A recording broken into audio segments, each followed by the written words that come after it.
This week, we dig into the world of graphic medicine, a term that basically just means comics about health issues. There have been plenty of comics made about the current COVID-19 pandemic, both instructional and autobiographical ones. I'll talk about some of these with graphic medicine expert Alice Jaggers, as well as other comics that qualify as graphic medicine. Hey, how did Fullmetal Alchemist get on the list? I'll also talk with comics journalist Josh Newfeld, who did a piece called A Tale of Two Pandemics, exploring the myth that Black people are immune to many illnesses. This idea popped up during both the 1918 flu pandemic and the current pandemic. Josh also talks about his comics journalism career and the experience of working with Harvey Pekar. But first, help keep this podcast coming out weekly. Support the show at patreon.com/deconcomics for as little as $2 a month.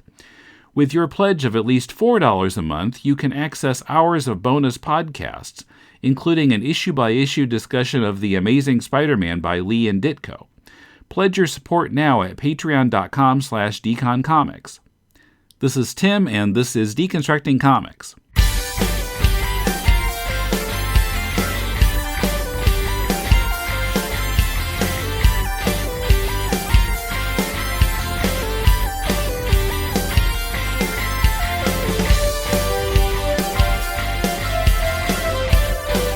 Welcome to Deconstructing Comics. This is Tim in Tokyo.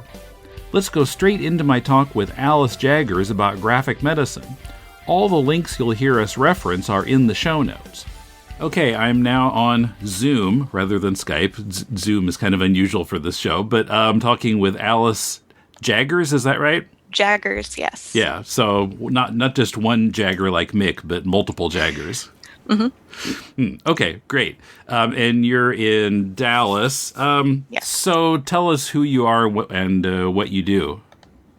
Okay, well, so who I am, that is a difficult question. So I'm a graphic medicine expert. That's a big thing. And as well as a watercolor artist. And I dabble in creating my own comics, but mostly I study other people's comics. Mm-hmm. And I am, by education, a medical librarian. So that's kind of how I came into really loving comics through graphic medicine, which the official definition is the intersection of comics and health. But essentially, it's comics that are about health, involving a lot of health medical kind of aspects, and then the people who study them and make them. And so that's kind of what graphic medicine is, and that's a lot of what I do. I'm the multimedia coordinator for the graphic medicine website. So I run their podcast. Mm-hmm. Well, right now I'm mostly in post-production. Yeah. Okay. So is there like a whole organization for this in Dallas, or how? Well, it's not in Dallas. We're in fact, it's the Graphic Medicine International Collective, and it is truly international. Okay. So Ian Williams is the person who coined the term graphic medicine in 2007, and he is based in the UK. And then we've got lots of other people throughout, kind of Pennsylvania, the Pennsylvania State University, as well as Chicago, and people in California, just all over the world, really. Okay. That are a part of this. Okay. So.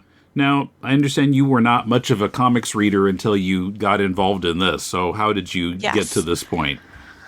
Well, my first ever class was about using comics in libraries. And I really fell in love with because I'd read manga, but I hadn't really read that much of it. And I just fell in love with all the different ways that you could communicate with comics. And the more I learned about it with kind of the literacy aspects and especially, people with second languages and just the different ways that our brains work and how comics help that, the more I found out, the more I just loved it. And, Yeah, and then I fell down a rabbit hole. That was about 2013. I fell down a rabbit hole, and here I am. So, just absolutely obsessed with graphic medicine. I see. So, Okay. I mean, I read lots of other comics too, but my true love, graphic medicine. So. Okay. So yeah, I the reason I kind of stumbled across all this and you was that so I was sent, I don't know that it was necessarily meant to be something for critiquing comics. Our side project in the same feed where we give people pointers on their comics, but actually I couldn't remember who this guy was. He just sent me kind of a press release about this comic that he'd done about COVID-19. Yeah, his name is Josh, maybe Newfeld or Neufeld, depending on if you're pronouncing it in German or English. And we'll talk about that. But then I thought, well, maybe instead of putting it in critiquing comics, we'll do a deconstructing comics about maybe coronavirus comics, or I think now it's going to be more about health comics, or I don't know. But, and so I just Googled like COVID comics, and it's just a fire hose of content. You search that on Google. Very much so, yeah. Yeah. Yeah, so I was kind of surprised. And anyway, so I found your site, or your organization site, graphicmedicine.org, and yes. There's a link to a Google spreadsheet that's just full of comics that fit in this category. Are you compiling that? That's me. Yep, I'm the one who created the graphic medicine database. I use the term database loosely there. The goal eventually is to make that a little more searchable, more than just a Google sheet. But it also hasn't been updated, well, because of COVID. And so that is my my creation, and that's from my librarianship background. But I see. yeah, when COVID started to kind of become a thing, we started talking about how we needed to organize it and, try to catch what we could. We knew it was going to be a fire hose of COVID comics. And so I actually started in February putting together and organizing the COVID-19 comics post, the page on the Graphic Medicine website. And so then I curated that and posted it. And we're still adding to it, but I'm no longer the one adding to it. That's my colleague MK Serwick. But that was to kind of give people a taste, and so that it was less fire hosey, just so you could organize it, based on like, if you just want to know, okay, what exactly is COVID, that you can go one place, you can see different like doctors' perspectives, patients' perspectives, as well as there's a historical, because people were inspired to write a lot about 1918 flu. So that is also kind of represented on our page there, COVID page. Yeah, the few that the ones that I found like through my Google search, the ones I had time to look at, some of them feel like they were made pretty early in the pandemic, and you can tell the difference, kind of. Yeah. It is, well, and at this point, it's kind of like a cultural artifact. People talking like, "Oh, well, hopefully this will be over soon," and it's like, "Oh no." Yeah, I think it was kind of obvious from the beginning, except nobody, including me, really grasped how long it was going to take. Right, and so that was something that, but also the emphasis before was so much more on washing your hands, because we thought that's how it was spread. And it wasn't until later that people were like, oh no, this is definitely airborne, and it stays in the air for a very long time.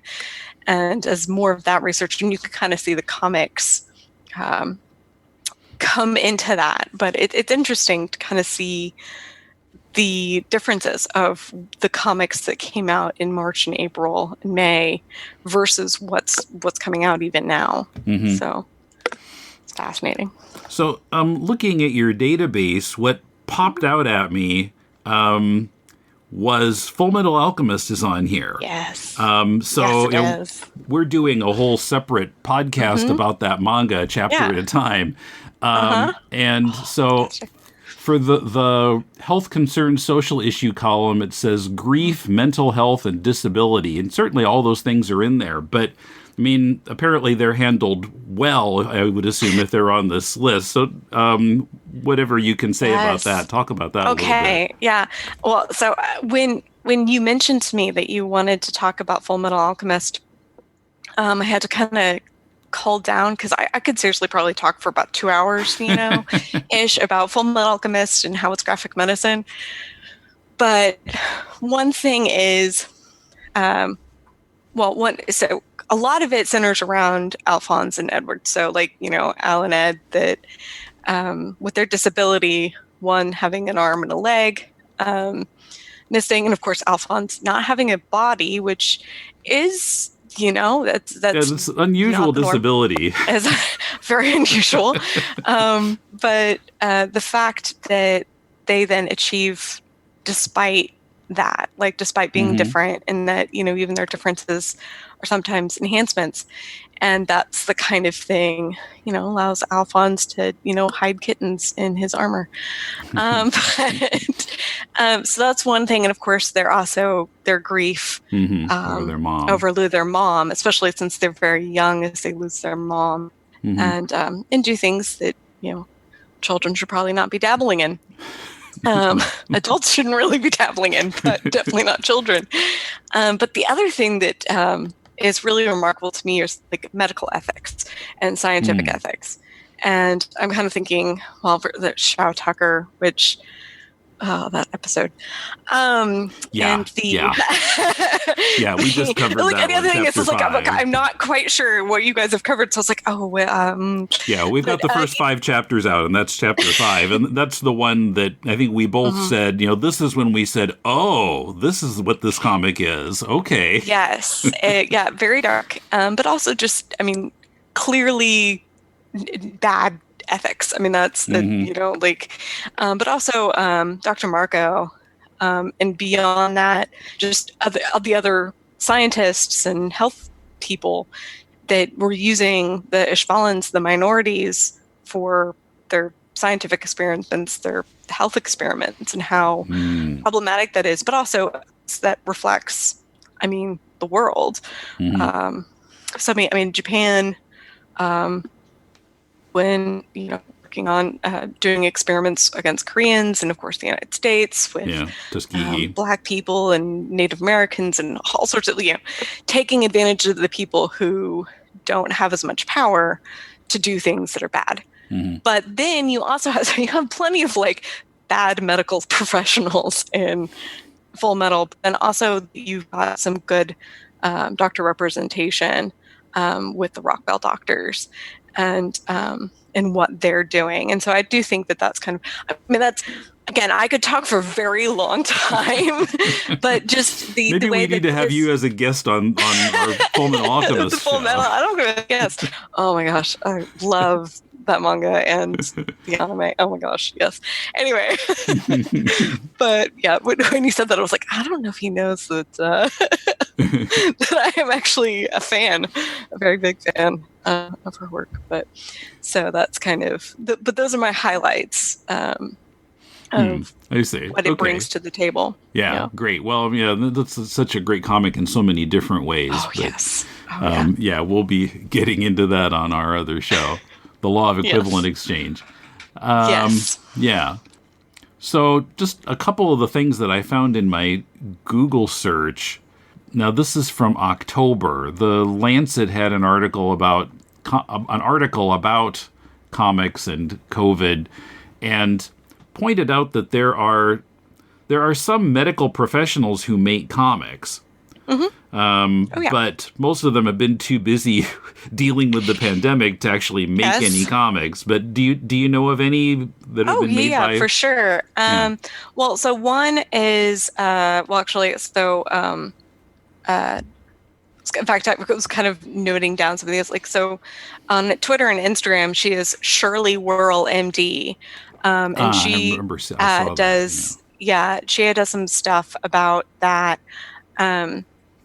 There's also the Annals of Internal Medicine has a special Annals graphic medicine that, unlike the rest of their articles, the graphic medicine part is open access. People can just read the articles.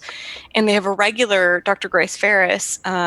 She writes a column, Dr. Mom, and she actually kind of has regularly done some of the more lighthearted COVID comics, but also she has a comic about her having to distance herself from her sons at the beginning of all of this because they didn't have enough PPE and she didn't want to put them at risk. And so there are, in fact, so on the COVID page on the graphic medicine, so the graphicmedicine.org, then the COVID-19 comics, there actually is a healthcare provider link that you can click and see all of the different ones that we've done, which is not everything, but there are quite a few that have written and done. Some of them are quicker.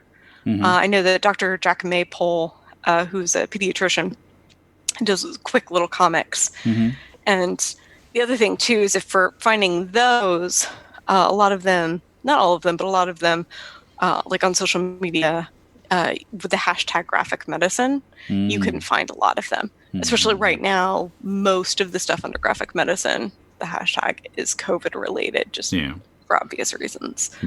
So now, here in Japan, I mean, you see comics used for pretty much everything, for like instructional purposes, in instruction manuals and stuff like that. And there are some that are like, about health topics that you might find at a clinic or, get mailed by the city office or something. Right. I don't know if there's very much of that in America using comics that way. Is there? Hit or miss. There are places that do it.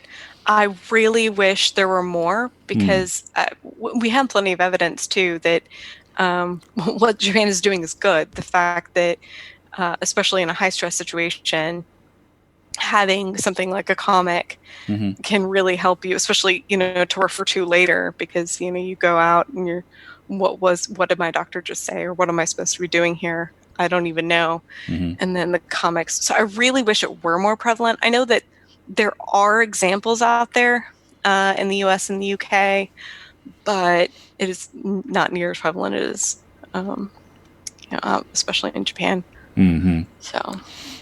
So, what are some other favorites of yours in terms of COVID comics? COVID comics. Well, some of my favorites are some of the more depressing ones. This is something that's kind of an ongoing joke with my spouse. That graphic medicine is not all of it is super depressing, just most of it. But probably my favorite is you can find a lot of COVID comics on the Nib, and but one of my favorites was Invulnerable: Inequity in the Time of the Pandemic, which was the Nib working with Reveal. And then you have these different stories of uninsured people, homeless people, and just different vulnerable populations. And then all of them are, the comics themselves are, and of course I'm forgetting the name, Tibui, who has a graphic memoir as well. But Tibui is the one who did all of the comic making comics out of their stories, and it's really hard hitting. So I definitely the Nib and some of them, because a lot of the ones on the Nib are a little more humorous. I mean, they're dark humor, but then the other that I kind of picked up as It's posted on the Annals of Internal Medicine. Or is it? It's on somewhere else. But no, it is. But it's Be Aware of Droplets and Bubbles by Argamana, who was actually in medical school and then dropped out because he realized just how terrible the scientific communication was. And so he kind of he was a cartoonist, and he started to figure out how to better share and communicate scientific principles and medical principles. And so he has this brilliant one, Be Aware of Droplets and Bubbles, which talks about, be aware. It's very detailed and very gross, but it tells you exactly why, when we sneeze, when we cough, what's happening and how is this virus spreading. And it's taken some really complex information and made it understandable. He did a really great job of being able to communicate those things. So that's another favorite, which both of those are actually mentioned, if I am allowed. The graphic medicine website, we have a podcast too. And our most recent podcast, 2020 Graphic Medicine in Review, we actually talk about both of those because, for obvious reasons, 2020 in Review, there were a lot of things having to do with COVID. Shocker. And so that was something else that we talk about too. So if people want to learn more, it's just Graphic Medicine podcast. So yeah. Okay. Yeah. So did you take a look at the one I sent you from Josh Newfeld? Yeah. So actually, yesterday I was scratching my head. How did he know about me? Because I don't remember him. But I should mention I did a search on my own website, and I found that I'd talked to him at the MoCA Festival in New York in 2016. Wow. Oh, okay, I kind of remember this photo. It's a long time ago now. Yes. Anyway, so that was his connection to this podcast. But yeah, so his comic, I guess it was a magazine piece, and it's called A Tale of Two Pandemics. So yeah, as you said, it brings in the 1918 flu pandemic. Yes. And it's talking about both that and COVID in terms of race. And I guess there was a long-standing myth that black people were less vulnerable to disease or somehow immune to COVID-19 even. And yes. I don't know, were you aware of this myth? Yeah, I remember how, because what happened initially was that it just wasn't spreading in the in Black communities and African American communities. Well, because not just like Black communities worldwide, it just wasn't spreading as badly. And I mean, part of that's because of segregation, and they were just insulated from some of it. But so at the very beginning, the statistics were kind of suggesting, because they were just at lower rates being hospitalized and being diagnosed. But I mean, after a few months, those barriers kind of went down. And it really just seems like that they had just been somewhat insulated from getting it. I don't know, maybe they just had better healthcare practices. I don't know, but it was just kind of like, but it was worldwide that we had been seeing a lower rate there, which I mean didn't get borne out, but eventually. But initially, that's kind of, and then that kind of spread as misinformation. So. Yeah.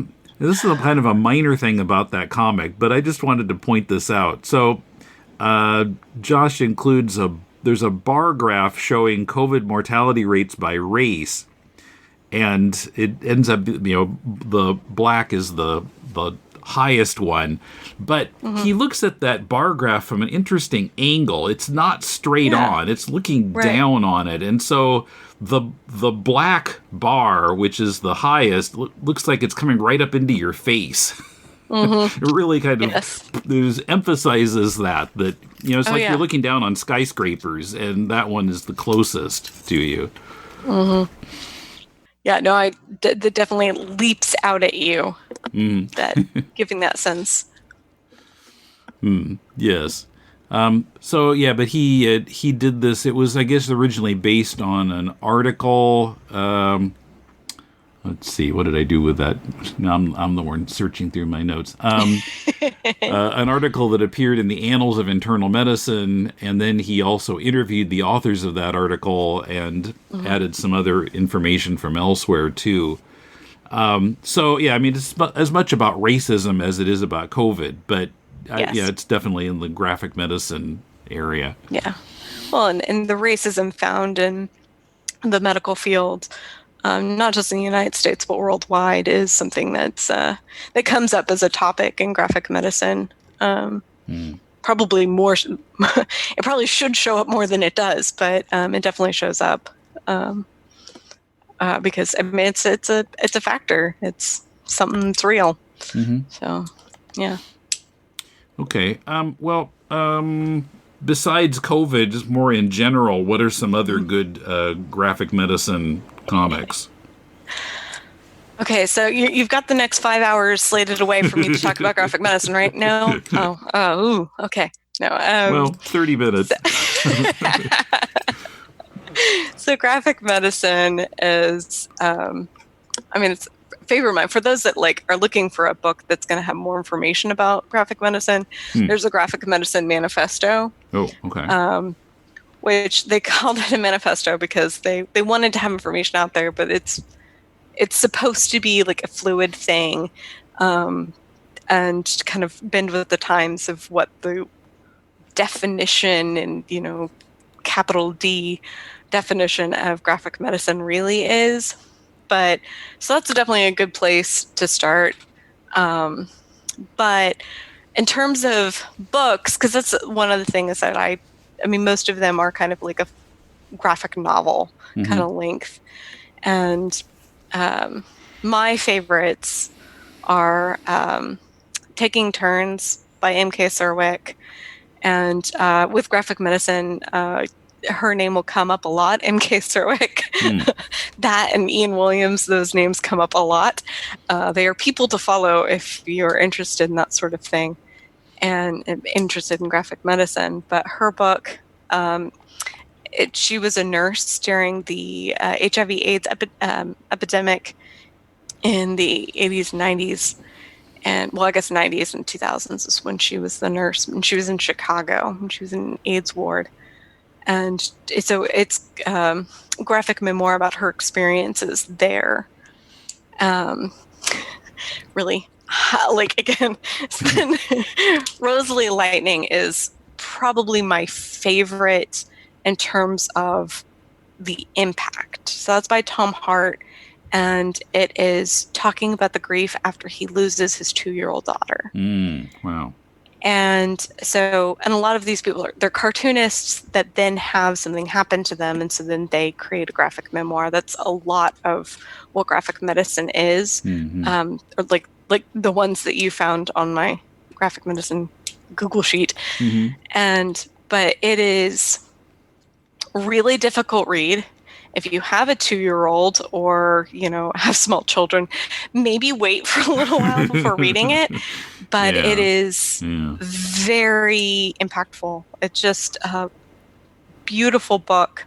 And I cried several times just because it's very inspiring the empathy with that. And then I just also wanted to talk about Mom's Cancer, which by Brian Feast.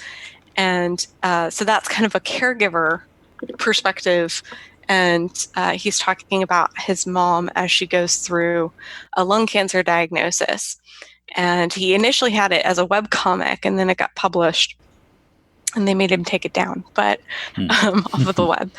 But it is really, it's one of those ones that you see when people are talking about graphic medicine, they often show images from Mom's Cancer just because it's so good. Because one of the things that graphic medicine does, comics do in general, but when it comes to health, is showing the invisible. Through thoughts, through different emotion lines. I mean, just the different kinds of ways that, like you might see pain. And that's something that comics has been doing for a really long time, to be able to, well, and also just color to show what an emotion might be, of what's going on. And so that's just one of the brilliant things that that goes. So those are kind of like, well, those are and I also, the Annals of Internal Medicine, that's something that you can just find freely on the web. And also, in terms of finding freely on the web, it's Hyperbole and a Half by Ali Brosh, which is a much more humorous take on mental health, but that's a big part of it.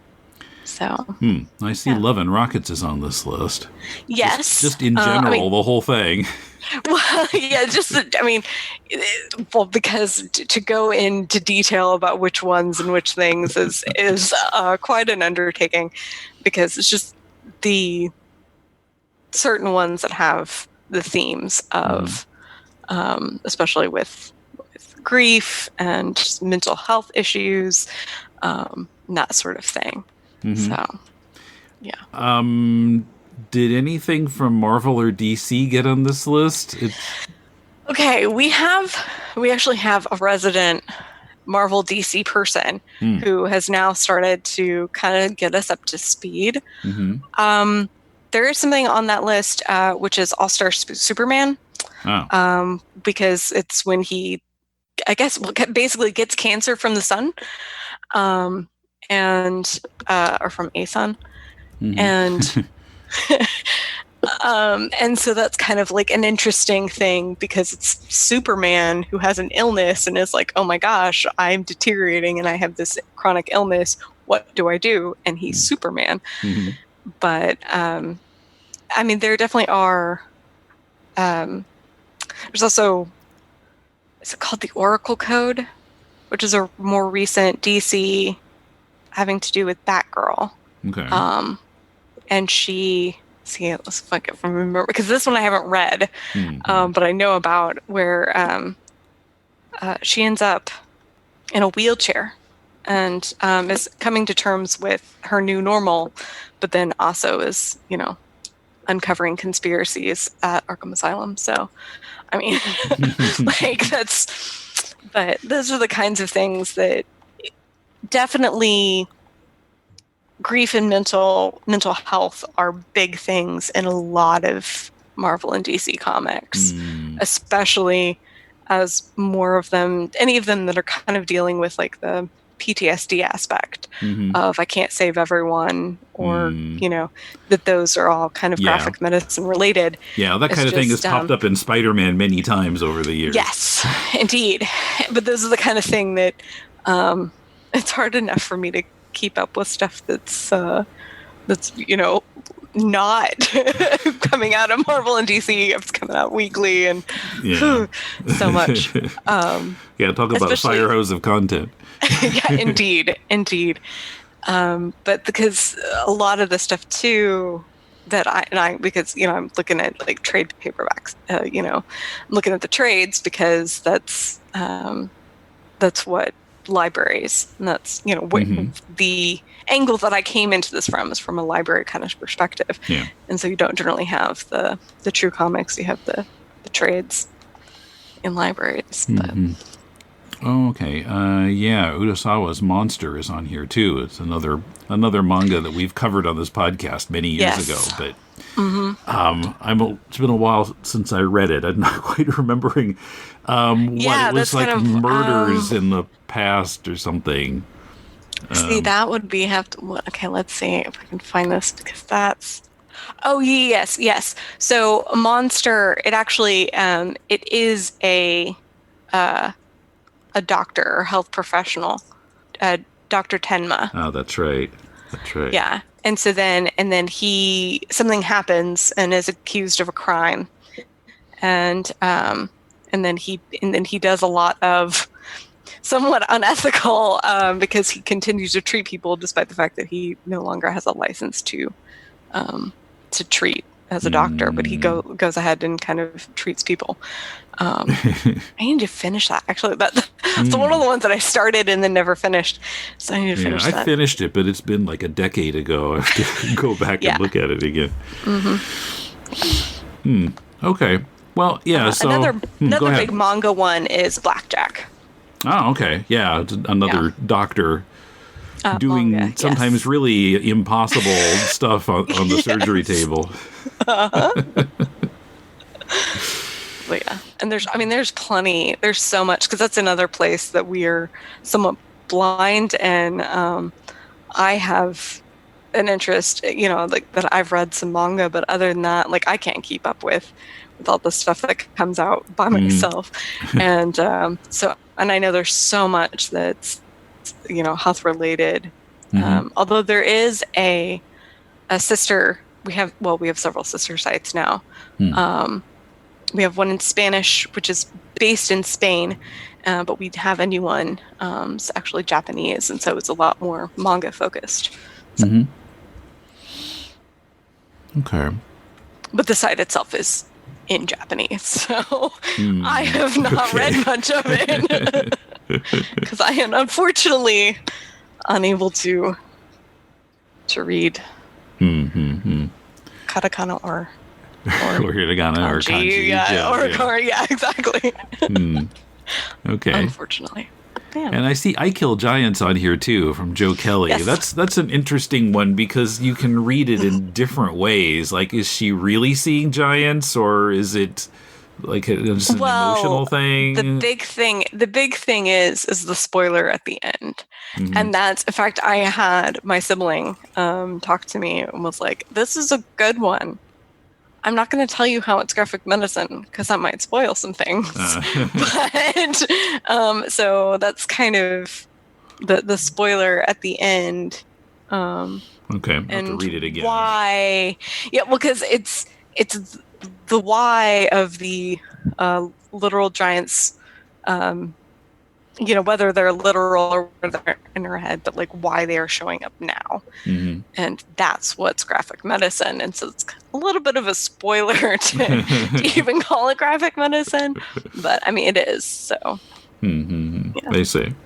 Okay. Well, yeah, so I'll definitely link to your site from the show notes. So, thank you very much for coming on. And, we'll have to figure out which chapter of Fullmetal Alchemist to have you on the Law of Equivalent Exchange for. Yes. That would be really fun. Yeah. Get more information at graphicmedicine.org. That link, one to the Graphic Medicine database, and more are in the show notes. Coming up, my talk with Josh Newfeld about comics journalism, his COVID-related comics, and his experience working with Harvey Pekar. Thanks to our supporters on Patreon, another set of classic early episodes of Deconstructing Comics has been unlocked, and I'm putting them back on the site in reverse order. This week I'll republish number 34, from July 31st, 2006, in which Brandon and I discuss Barry Windsor Smith's Adastra in Africa, and Mark Chiarello and Todd Klein's DC Comics Guide to Coloring and Lettering Comics.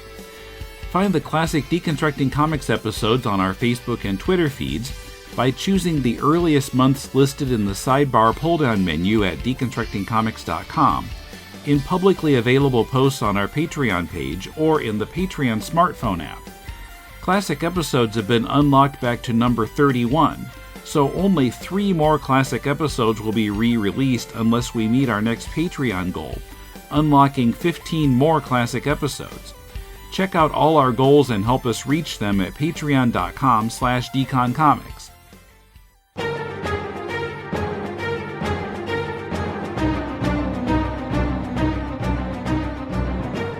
Welcome to the Superman Fan Podcast. My name is Billy Hogan, and I will be your host.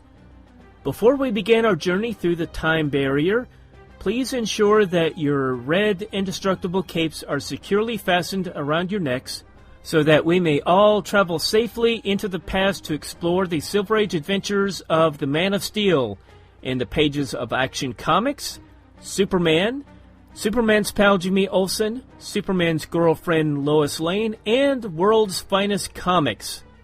After we return from our journey, I encourage you to go to the website, thesupermanfanpodcast.blogspot.com.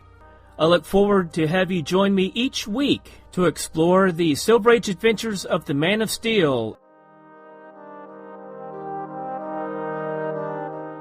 Okay, now I'm talking with Josh Newfeld. How are you doing? I'm doing okay. How are you? All right. And you're in New York? I am.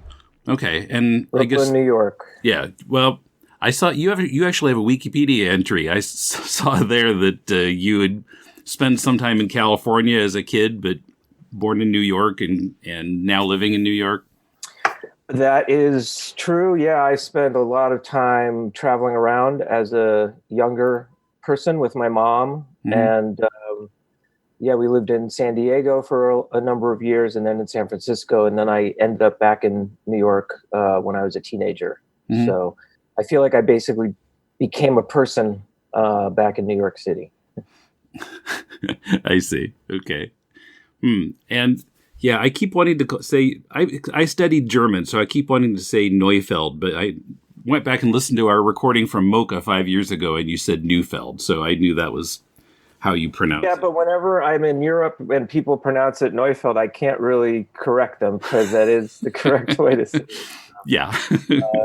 I hear you. Okay, so let's see. When I talked to you at Mocha 5 years ago, you talked about how you had gone to help with Hurricane Katrina and then made comics about that. And I was looking at your site and a lot of other stuff that you've done over the years. But what have you been doing like the past 5 years since I saw you at Mocha? Clearly not tabling at cons the past year, but... No. And to be honest, I haven't found that tabling at cons is the best way to get my work out there because the type of audience at conventions nowadays is not generally looking for journalistic comics. I seem to be like a cartoonist who works more effectively in the journalism field rather than a journalist who works in the comics field, if that makes sense. So I've been doing a lot of journalistic comics over the last 5 years. Everything from the piece I think we're going to talk about today about COVID to stories on the census, the 2020 census, to stories on the origins of phone emojis and where they come from, to all sorts of other pieces on various topics. And these have been, mostly magazine pieces, or where did they appear? It's funny now because there's so little that actually appears in print anymore. And I grew up in an era when that was sort of the determinant of whether you were getting published or not. But now most of the things I do originate online, and sometimes they find their way to print. Let's see, I've done stuff for Columbia Journalism Review, and gosh, it's sort of like all, Foreign Policy Magazine, and the Boston Globe, and the Nib, of course, Al Jazeera America, Journalist Resource. That's who published some of my more recent pieces. Right. Yeah, that was where the COVID piece was. Mm-hmm. So I wanted to ask you though. So listening to, I was listening to the talk from 5 years ago at Mocha and maybe one or two other places. I noticed you using the term nonfiction comics rather than comics journalism. Do you feel like those are the same thing, or do you prefer one term over the other? I kind of use them interchangeably. I think, in general, I fit into the world of nonfiction cartoonists, and that's a big world. And, a lot of people are familiar with memoirists, like Marjan Satrapi and Art Spiegelman and Alison Bechtel. And then the subsection of nonfiction cartoonists include comics journalists like Joe Sacco, or someone who does something like I do, Matt Bors or Jen Sorensen, or, so many other people working in that field now. But so I sometimes differentiate it because there is a part of me that always insists on the artists, the creative nonfiction component of comics, takes it away from being strictly journalism in the sense that maybe it wouldn't match the fact checking requirements of, say, the New York Times or something. The stories that I do, because there's so much that you just inevitably have to make up or extrapolate when you're taking a real event and bringing it to life, especially if it's something that you didn't personally witness or you're recreating from, eyewitness accounts and things like that. Maybe there are no photos. Exactly. So I feel like there's a wider latitude that's given to the kind of work that I do. I think that most readers, hopefully would understand that there are certain creative licenses that were put into effect when they're reading a comic story about something that happened.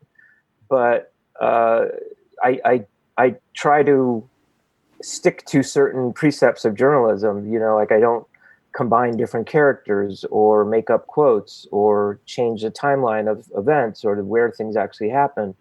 So I do stick to what I think are the tenets of journalism. It's just that because it's visual, it's more obvious that there's been some kind of subjectivity introduced into it.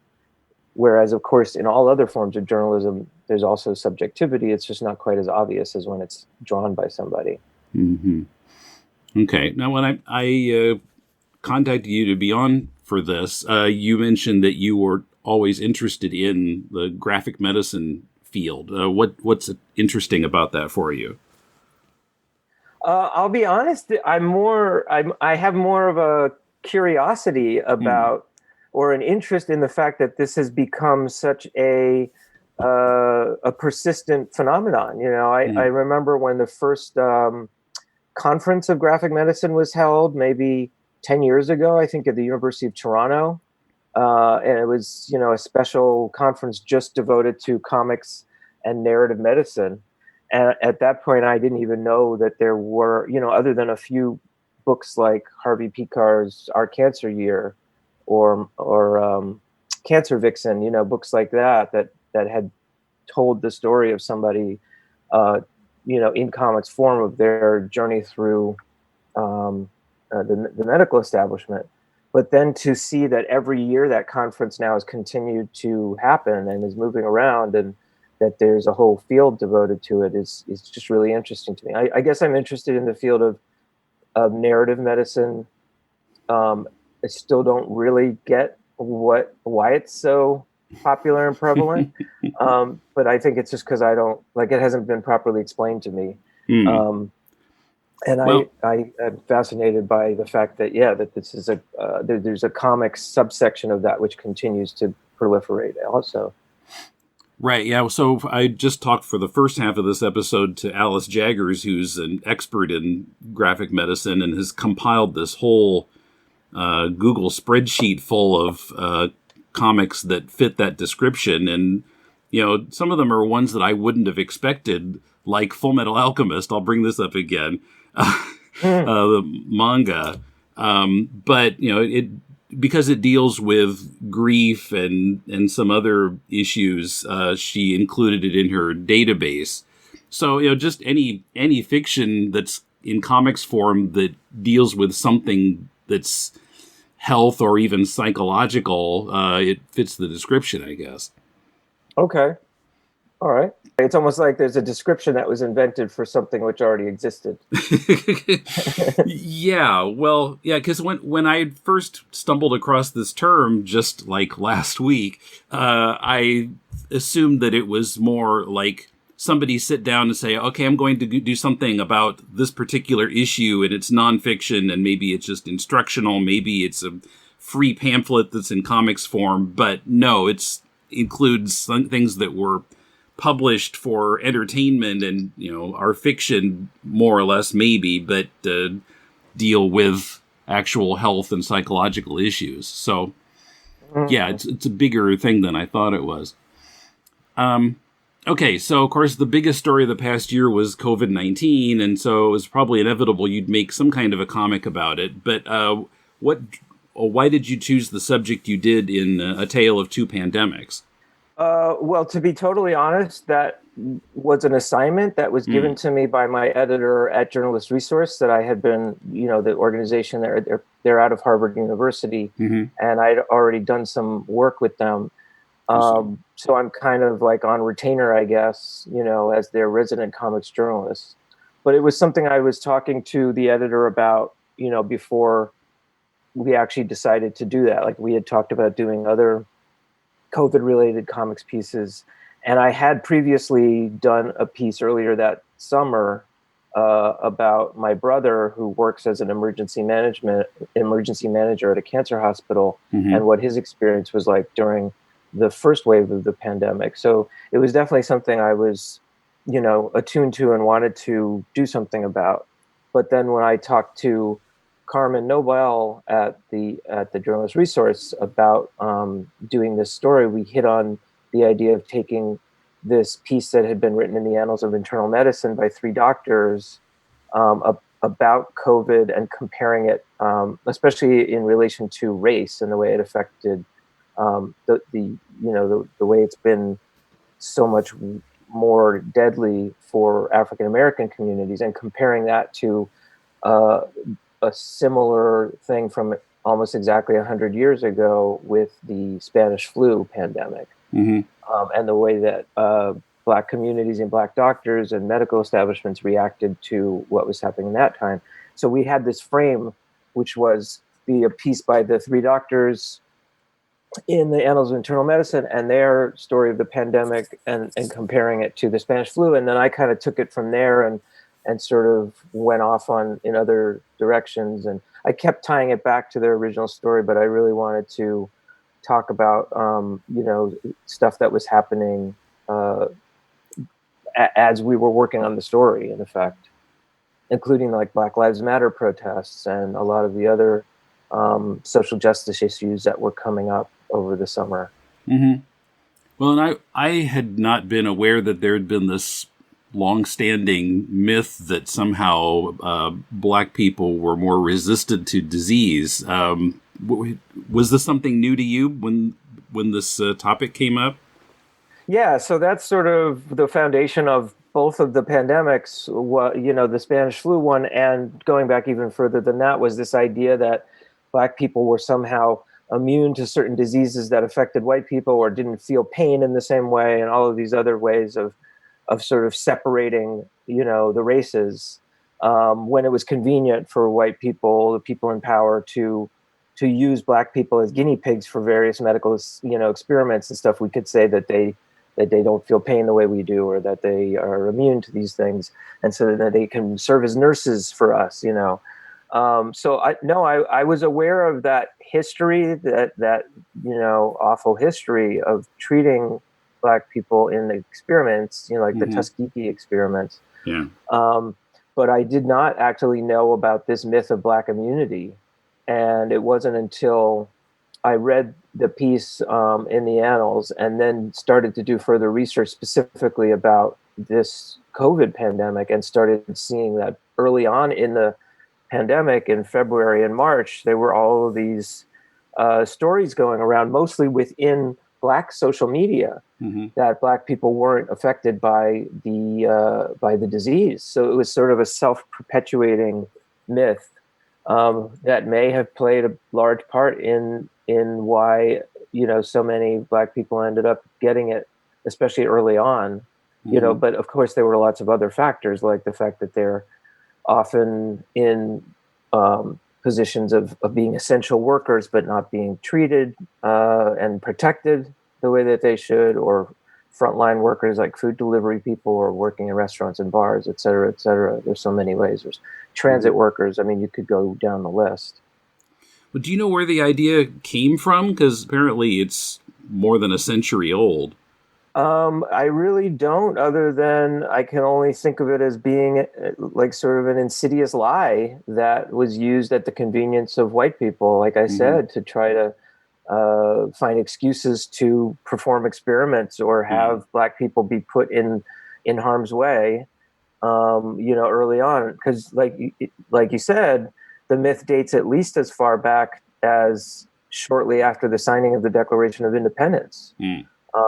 when there was this Philadelphia doctor who, during this yellow fever epidemic in 1790s, asked the Free Black Society in Philadelphia to stay behind and act as nursemaids for white people who were dying of yellow fever, because he was under the impression that they weren't susceptible to yellow fever. Of course they were, and they died at the same rate, maybe even higher rates than white people did.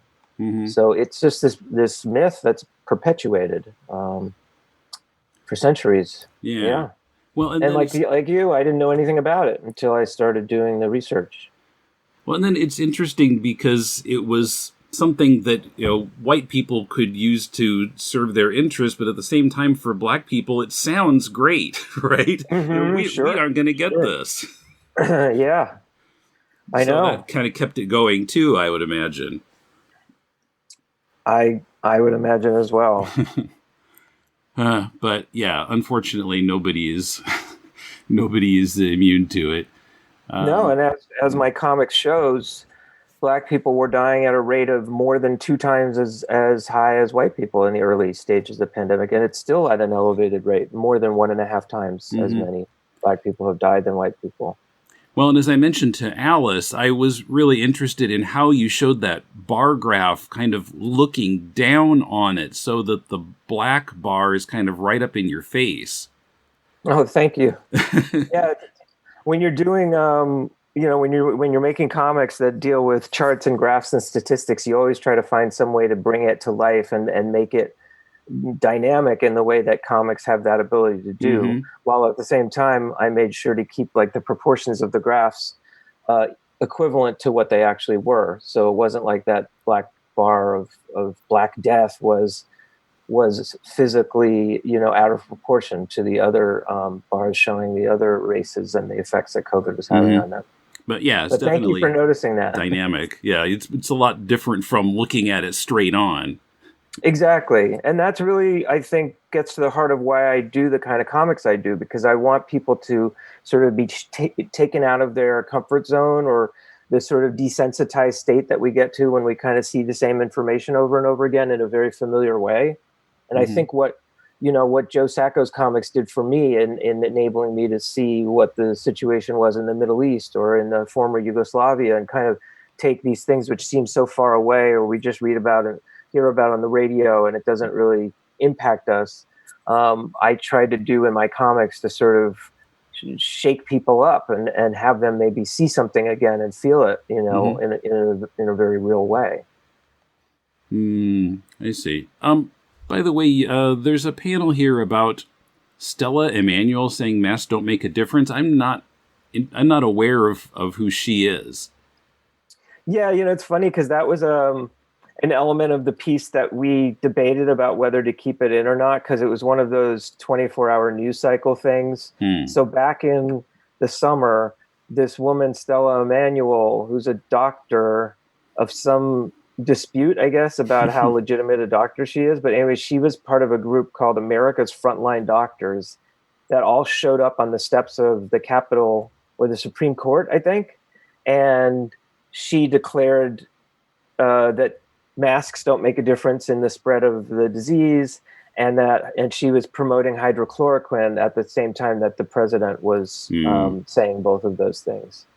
So you can draw your own conclusions as to how she was promoted and brought to the fore. And it was one of those things where there was a huge firestorm on social media for a couple of days, and then I think everybody forgot about her because other things started to happen. But I felt like it was important to include her because she's Black and she's a doctor and she's spreading disinformation. And, if you're in a vulnerable community and you are seeing like the very few Black doctors out there that get a public voice, and you're seeing this type of disinformation, it can do a lot of damage.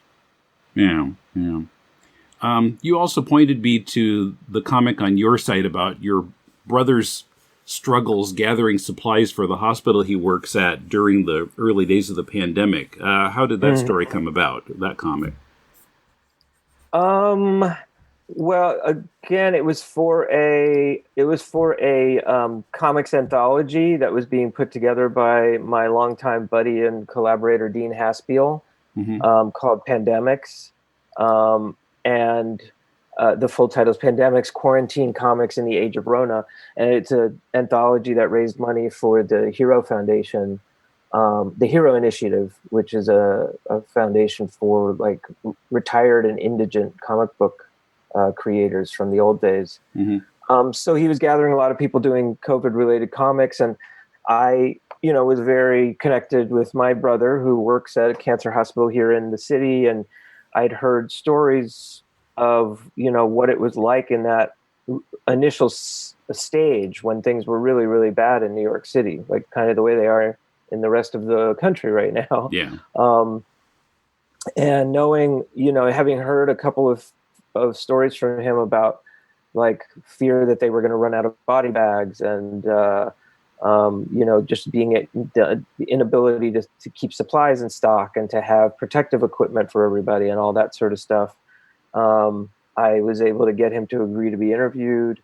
And so I did an interview kind of like what we're doing now, and got all the information from him, sort of like what that experience was like, and then tried to find a way to pin it in a way that would really stick, and I remembered him talking about how this one day was a really, really bad day, which was where he had to, deal with like 4 different emergencies all happening at once. And I actually found it an inspiring story because in the end, he kind of figured out there were ways that he was able to get through that day, he and his team. And so I think I helped him see it in a new way, because at the end I was like, well, Jake, this, it actually worked out okay. It could have been so much worse. And, he was just remembering it from his perspective of living through it, of the stress and the pressure. And I was sort of seeing the results side of it. But I'm hoping that both of those, come through in the comic, that we kind of live that day through his eyes and see how much pressure there was. But then at the end, kind of have a feeling of accomplishment or satisfaction, or, well, at least you averted the worst, Yeah. It's all we can hope for. I was struck by how he was afraid of being robbed, of the PPE he was rolling down the street on a cart. Yeah, that was so interesting to me too. Like, these are the things people like us who have cushy jobs that don't involve, shepherding life supplies to people, don't have to think about. But yeah, there's one point in the comic where he was able to track down some surgical equipment and PPE that his hospital really needed, and he went to another hospital in the neighborhood to get it personally, and was carrying it back on a little hand truck. And it occurred to him that he had like thousands and thousands of dollars worth of PPE, and everybody was short of it at the time. Exactly. So I'll link to both of those stories. I wanted to ask you also a little bit about, I guess you did a lot of artwork for Harvey Pekar's American Splendor. I did. But so everywhere I looked, it just said that you were a longtime artist on American Splendor, but I wasn't sure, like, if I wanted to see some of that work, what would I look for? So a lot of my stuff was in one of the last big collections that they did, which came out after the American Splendor movie came out in 2003. So I can't remember the names of those collections. Like, his two biggest collections were like it was like the American Splendor Anthology and More American Splendor, I think they were called. And those are the ones that have like a lot of Crumb's artwork and all of that stuff in them. And so I started illustrating for him in like the mid 1990s, and then kept it up pretty consistently all the way up until the year he died in 2010. And so like I said, the last big anthology they did of his stuff, and Our Movie Year, which was another collection. And then he was in, not too many people remember this, but Vertigo actually published him in his last couple of years of his life. And they put out two like mini series, limited series of American Splendor. So I was in a lot of those issues as well. And those were collected as trade paperbacks. So that's where you would find that stuff. I see. Well, How was it working for him? Because when I think of him, I think of when he used to show up on David Letterman's show in the early days of that, and always seemed kind of grumpy. How was he to work with? Pretty similar to the persona that you saw on Letterman. I think on Letterman, he was always trying to be an instigator and kind of like always in a defensive crouch, ready to take the jibes about his about Cleveland or about his flunky job or the fact that his comics didn't sell a lot. So he was a little more defensive, but in general, he was a pretty curmudgeonly guy. But like, to me, that's a very familiar pose, like I think like all of my older uncles and grandparents kind of were like that when I was growing up. So, I'm Jewish, he's Jewish. It's a certain type of way of interacting with the world, like sort of sardonic. And but at the same time, I really had a great affection for Harvey, and he was super easy to work for in the sense that he really left so much up to like once he chose you as an artist, he really implicitly trusted any choices you might make creatively, because he wouldn't have chosen you if he didn't feel like you really understood what he was going for and sort of the downbeat, like not comic booky way of treating comics in a sense, like really staying away from exaggeration and, dramatic treatments of things. So as long as you maintain that kind of very down to earth and realistic aesthetic that he was going for, he really left it open to you as to how you interpreted his scripts. And he would send me these scripts that were basically just like stick figures with balloons. They didn't specify, like what angle he wanted or how close or far a shot or what the background should be or what people were doing. It was all left to us artists' imagination. And there really was only one time in all the stories that I did for him where he sent back like a request for me to change something. So, so he was really the screenwriter and you were the director.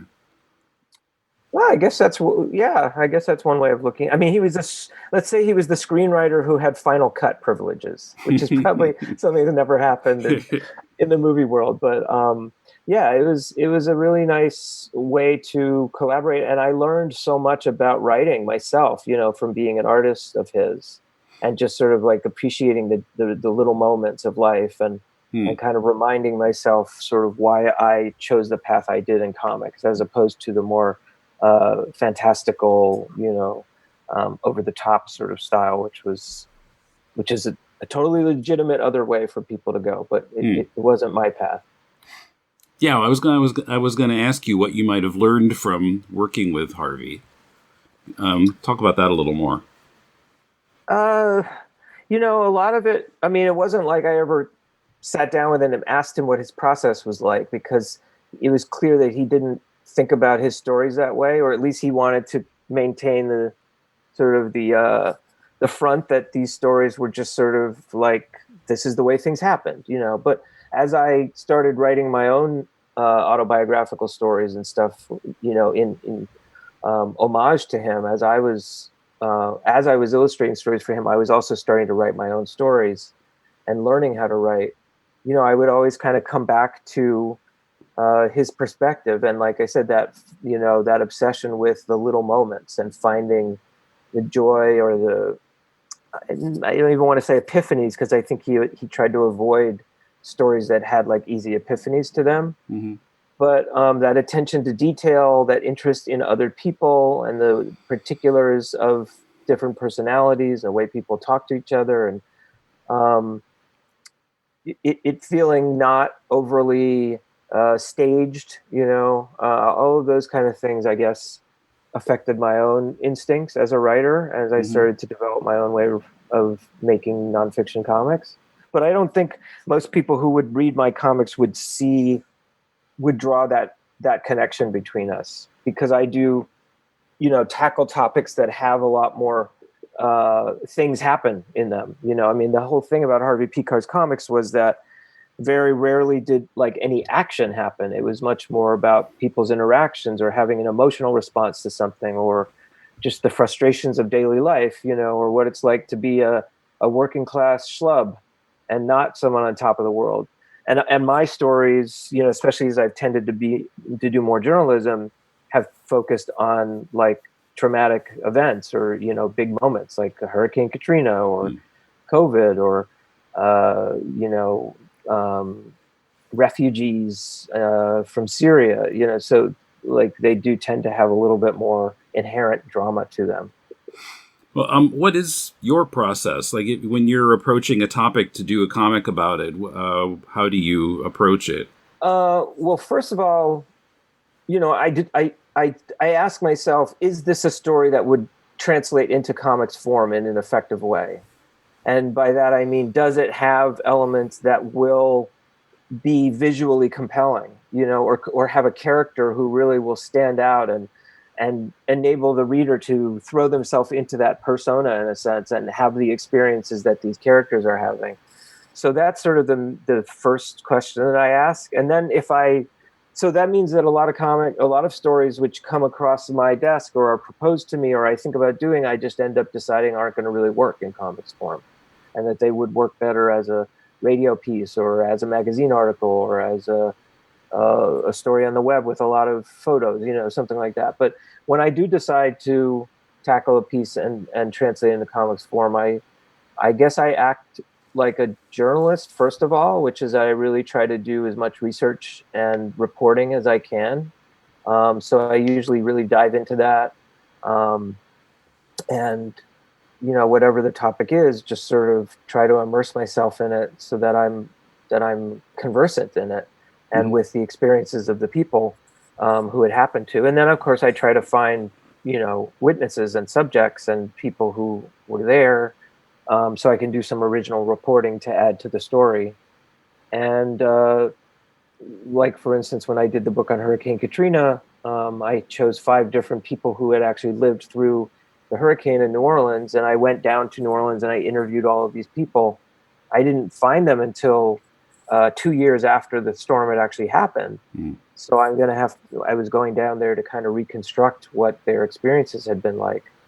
But if they didn't ever end up seeing the final product, they would have thought I was just a normal journalist coming to interview them. It wasn't like I don't sit and sketch, in person while I'm talking to someone. I do take a lot of photos usually because I want to get a sense of what their life is like and their pets and their apartments and their significant others and their children and any of those kind of things that I might end up drawing. So I often am thinking strategically, like, what will I end up, needing to draw? And what visual information or resources can I get before I go down there? But now with the internet, there's so many more options too, like with Street View and all of these other types of resources for getting that stuff if I don't get it when I'm first down there.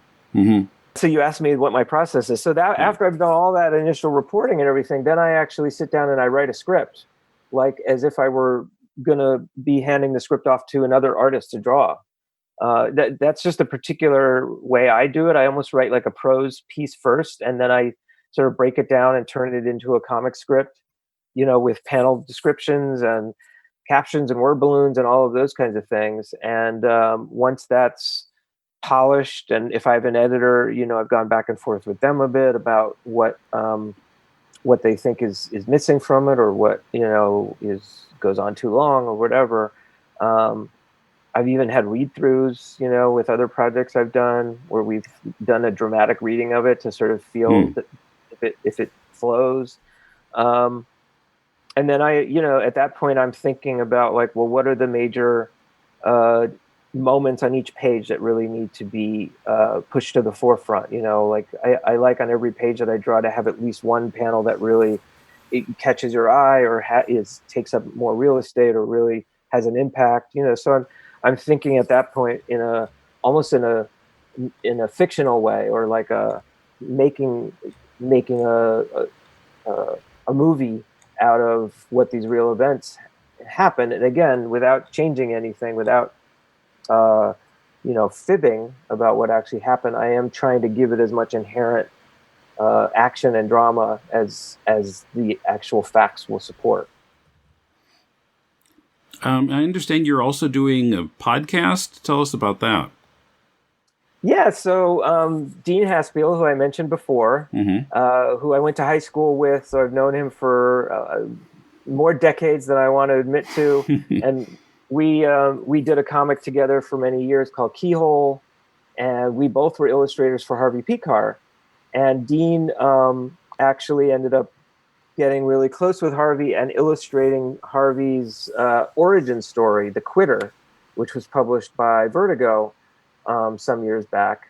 So in the course of getting to know Harvey so well and working with him, he had connections in the film industry with Ted Hope, a producer who was at a company called Good Machine back then. And Ted Hope had been wanting to do a movie about Harvey Pekar for a while, but had not been able to find a way into the project. And basically, because Dean put him in touch directly with Harvey and Harvey's wife, Joyce, the movie, the ball got rolling, and they found, the filmmakers who eventually ended up making the movie, and Dean was intimately involved in all of that kind of happening, greasing those wheels. So we were both really big fans of the movie American Splendor, which came out in 2003, starring Paul Giamatti as Harvey, and Hope Davis as Joyce, and James Urbaniak as Robert Crumb.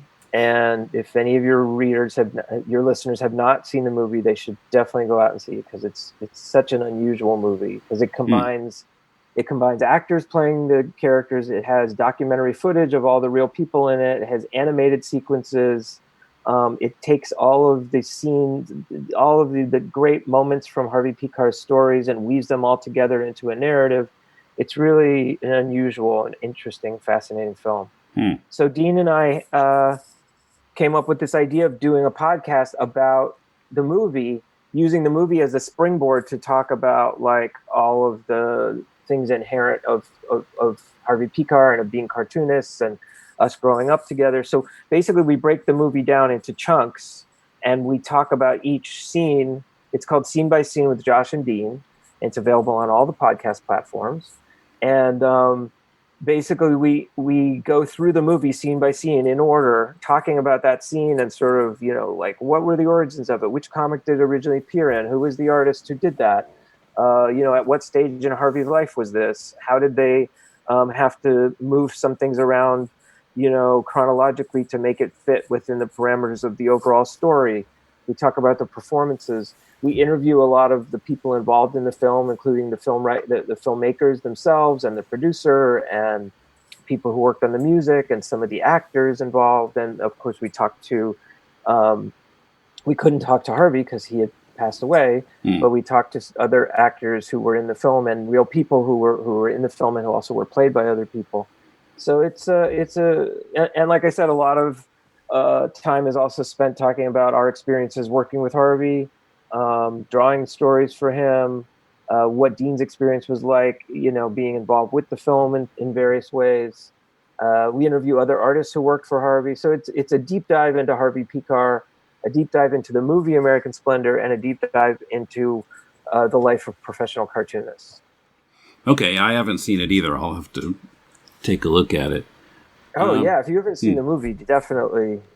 If you're at all familiar with Harvey's work and you like American Splendor, or if you like those appearances when he was on David Letterman, any of those things, it would be a great excuse to see the movie, which is just such a joy to watch. So what else should we be watching for from you in the next few months? Well, I split my time right now between making comics and teaching. So the new school year is starting up, so I'm getting geared up for that. But I have some new projects that I'm thinking about, including potentially a new long form project, because I haven't actually published a book in almost 10 years now. So I can't really talk about that yet because it's still in the development stages, and possibly talking to my agent and to publishers and all that sort of exciting stuff. But one thing that's kind of cool is I did a book with Brooke Gladstone, the radio host of On the Media, a syndicated radio show on the media. And the book is called The Influencing Machine, and it's having a 10th anniversary edition coming out this year, very soon, maybe in the next month or two, which has new material in it, but it is filled with my illustrations of Brooks. It's Brooks. She's a media critic, and she tells the story of sort of the origins of journalism, how it evolved, what it evolved into, what are the main, ethical and sort of functional challenges that media, has always had to deal with, and it's all illustrated in comics form by yours truly. So it's been out for 10 years, and there's a new edition coming out, where we catch up with the Trump presidency and other things.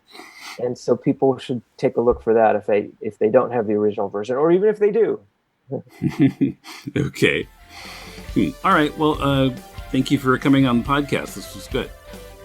Yeah, my pleasure. Thanks for talking to me. Find the links to Josh's comics and more in the show notes. Want to support this podcast? You can help us out by joining us on Patreon at patreon.com/deconcomics. And go to deconstructingcomics.com to connect to us on Twitter, Facebook, or YouTube, to shop on Amazon to support the show, and to find links to subscribe to the podcast. Our theme is by J.B. Anderton. Don't forget our Fullmetal Alchemist podcast, The Law of Equivalent Exchange, is now in its own feed and available in the usual podcast outlets. Our review of Chapter 6 was released last Monday.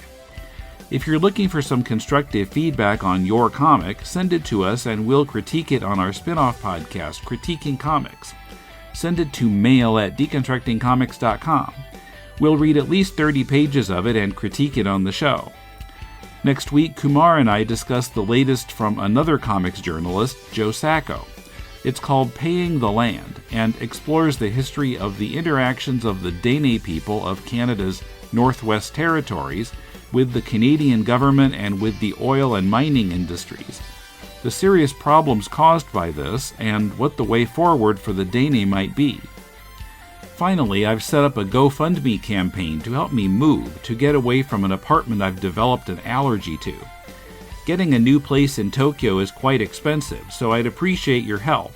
The link is in the show notes. Till next time, this is Tim, and thanks for listening to Deconstructing Comics.